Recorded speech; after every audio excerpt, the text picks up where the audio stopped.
Assalamualaikum everyone. So let's start with the numericals. So the first numerical is very simple.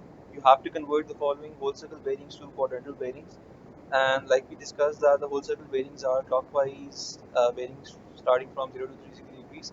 And in the quadrantal bearings, we convert the same angle or bearing into uh, quadrant, in which quadrant lies, and that would be from 0 to 90 degrees. And you also have to specify the quadrant with the bearing. So let's see part A. The whole circle bearing of a line AB is 45 degrees and 30 minutes. So that means if this is the point A and the bearing of the line AB, so this would be the point B, and this is the north, and this is the bearing. So it's clockwise from the north, and this is 45 degrees 30 minutes. And now we have to convert this into quadrantal bearings. So as you can see that this bearing lies in the first quadrant, and in the first quadrant, which is northeast, the bearing again starts from the north. So the whole circle bearing and the quadrantal bearing would remain the same. This would simply become north 45 30 east.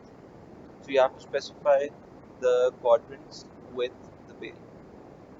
And if you see the part B, so the bearing of the line BC is 125 45. So that means if we draw the grid at the point B, so again this is the north. So 125 would be somewhere over here. So this is A and this is B. So standing at A, when you look at B, the forward bearing of the line is 125 45. Now this lies in this quadrant, and the quadrant is southeast.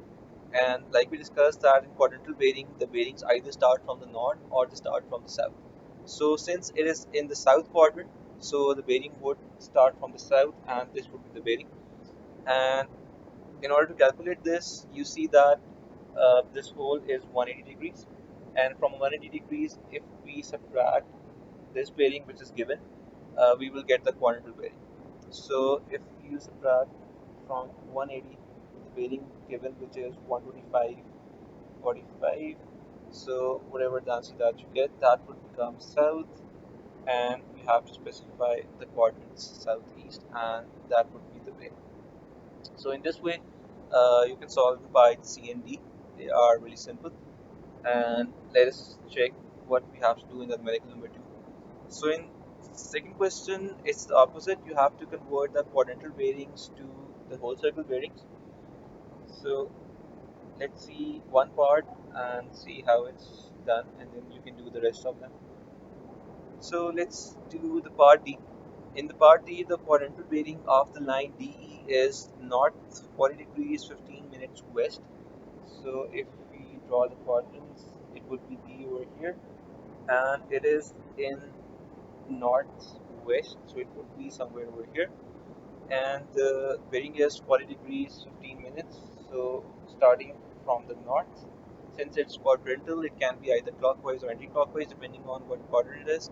So this is 40 degrees 15 minutes, and we have to calculate the whole circle bearing.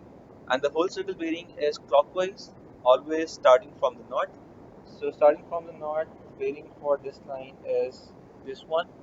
So in order to calculate the whole circle bearing, simply what we have to do is from a whole 360 degrees, since there would be a whole 360 over here, and we have to subtract this angle over here.